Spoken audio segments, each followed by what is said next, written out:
तारीखें, जिन तारीखों में हमारे कार्य बनने जा रहे हैं, सजने जा रहे हैं, और वो तारीखें भी जिन तारीखों में हमको सावधान रखना है, इसी बारीकियों को लेकर के ये वीडियो वृषभ राशि पर आधारित होगा। हमने चंद्रमा के गोचर और साथ ही साथ नक्षत्रों के माध्यम से कुछ तारीखों का लिस्ट हमने निकाला हुआ है, जो आप जान पाएंगे किस उपाय से इस महीने को एक सर्वश्रेष्ठ महीना बनाया जा सकता है। इस उपाय के बारे में चर्चा होगी। उसके पहले जानते हैं कि कैसा होगा ये महीना आपके अपने लिए, धन के दृष्टिकोण से, स्वास्थ्य के दृष्टिकोण से, कैरियर, नौकरी और व्यापार, भाग्य का कितना साथ हमको प्राप्त हो रहा है। सबसे पहले शुरुआत करते हैं आपके अपने स्वास्थ्य से। कहा गया है जान है तो जहान है, और इसी दृष्टिकोण से जो आपके अपने राशि के स्वामी बनते हैं, जो आपका तन भाव है, यही के स्वामी शुक्र देव बनते हैं, और शुक्र की स्थिति द्वितीय भाव पर अपने मित्र की राशि पर विद्यमान है। अब जब कोई ग्रह अपने मित्र की राशि पर हो और एक पॉजिटिव स्थान पर हो, अर्थात स्वास्थ्य हमारा उत्तम होता है, बेहतर होता है, हम किसी कार्य को करने के लिए पूरा अपना लगन, अपना कॉन्फिडेंस वहां पर लगा पाते हैं। अब समझते हैं धन की स्थिति को। धन भाव पर स्वयं शुक्र देव बैठे हैं मित्र की राशि पर, ऊपर से देव गुरु बृहस्पति भी धन भाव पर ही विराजमान है। आपके अपने राशि का धन भाव पर होना आर्थिक परिप्रेक्ष्य से कहीं कोई परेशानी की आवश्यकता नहीं है। एक अच्छे धन लाभ का अवसर हम प्राप्त करने जा रहे हैं। बस इतना ही ध्यान रखना है कि किसी शत्रुओं के द्वारा हमारे धन के मार्ग को अवरुद्ध किया जा सकता है, इसलिए जांच परख करके कहीं पैसा लगाना होगा तो हमको ध्यान रखने की वहां पर आवश्यकता रहेगी। अब सुख की स्थिति कितनी इस महीने रहने जा रही है, ध्यान दीजिएगा। सुखेश वृषभ राशि के लिए सिर्फ एक ही ग्रह बनते हैं और वो है सूर्य देव। सूर्य का गोचर इसी महीने पूरे एक साल बाद अपने स्वयं की राशि पर आ रहे हैं, चतुर्थ भाव पर, और वो तारीख होगा 16 तारीख को सूर्य चतुर्थ भाव पर आएंगे। हालांकि यहाँ पर सूर्य केतु का सूर्य ग्रहण योग भी बनेगा जब सूर्य की उपस्थिति चतुर्थ भाव पर होगी। इस सूर्य ग्रहण के द्वारा हमको एक चीज ध्यान देना होगा, यदि प्रॉपर्टी संबंधित कोई डीलिंग करना है उस पर हमको विशेष ध्यान रखने की आवश्यकता रहेगी। लेकिन सूर्य स्वयं की अपनी राशि पर रहेंगे, इसलिए इस घर का बिगाड़ नहीं करेंगे। पारिवारिक वातावरण अनुकूल रहेगा। अपने परिवार में एक सुख सौहार्द की प्राप्ति करते हुए हम अपने कार्य को आगे बढ़ा सकते हैं। क्योंकि यहाँ पर सूर्य चतुर्थ भाव पर रहेंगे, इसलिए भी कहा जाए तो कोई घर के अंदर कोई नवीनीकरण का योग बन सकता है, या जो लोग बहुत लंबे समय से कोई प्रॉपर्टी बनाना चाह रहे हैं या जमीन जायदाद संबंधी काम करना चाह रहे हैं, तो इस समय पर सूर्य स्वयं अपने ही घर पर विद्यमान होंगे। अब पंचम भाव, पांचवा घर वो स्थान हो गया जहां पर मंगल जैसा ग्रह पूरे इस महीने अपना प्रभाव बना करके रखेगा। मंगल हमारी एनर्जी है, अर्थात हमारी एनर्जी हमारी शिक्षा, हमारे एजुकेशन के लिए रहेगी। हमारी एनर्जी हमारे संतान के उत्तम कैरियर के लिए रहेगी, और इसका सिर्फ यही मतलब होगा कि मंगल का यहाँ पर बैठना संपूर्ण दृष्टिकोण से यदि देखा जाए तो इनका जो प्रभाव है वो 12वें घर से जुड़ रहा है। तो एक ऐसा समय आ सकता है ना कि आप यदि शिक्षा प्राप्त कर रहे हैं तो कहीं आप बाहर जा सकते हैं, कहीं बाहर से आपका जुड़ाव हो सकता है, और वहां एक बेहतर शिक्षा की प्राप्ति आप कर पाते हैं। विशेष बात इस मंगल के अंदर ये रहेगी कि ये सप्तमेश भी है, इसलिए जो लोग प्रेम विवाह करना चाहते हैं उनके लिए महीना अनुकूल महीना साबित होगा, या फिर प्रेम संबंधों के लिए एक अनुकूलता देखी जा सकती है। अब नौकरी वालों के लिए क्या स्थिति है। नौकरी भाव पर स्वयं चंद्रमा इस महीने की शुरुआत पर ही विद्यमान रहेंगे। ऊपर से जो शुक्र है, जो नौकरी भाव के स्वामी है, उनका प्रभाव हमको द्वितीय भाव पर देखने को मिल गया है।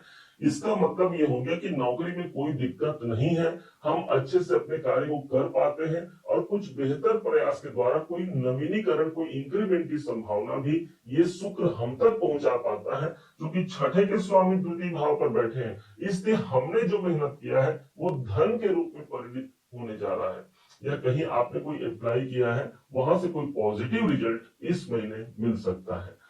अब व्यापार वालों के लिए, जो लोग व्यापारी वर्ग हैं, व्यापार भाव के स्वामी मंगल हैं, और मंगल की स्थिति पंचम भाव पर विद्यमान है, इसलिए इस समय पर अपने व्यापार से हमको प्रेम होगा, अर्थात हम ज्यादा मन लगा करके अपने व्यापारिक गतिविधियों को पूरा कर पाते हैं।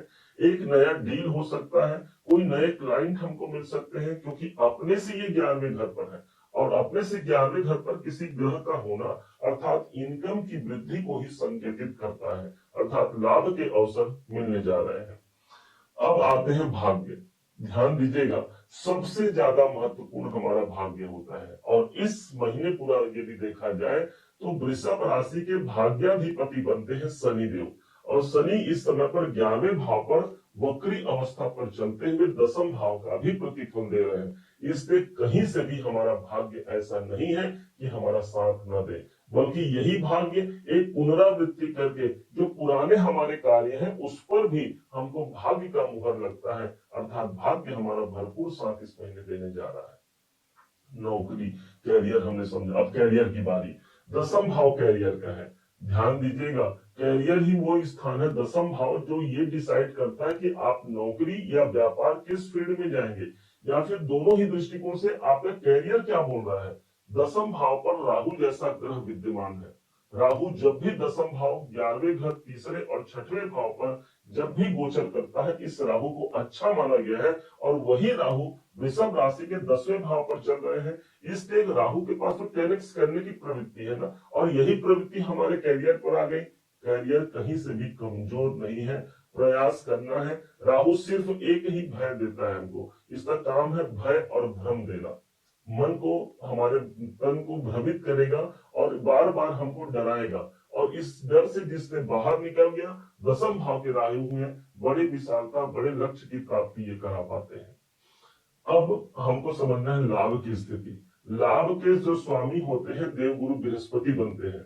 विशेष बात ये हो गई कि 13 तारीख का डेट आता है और यही देवगुरु बृहस्पति पुनर्वसु नक्षत्र पर प्रवेश कर जाएंगे।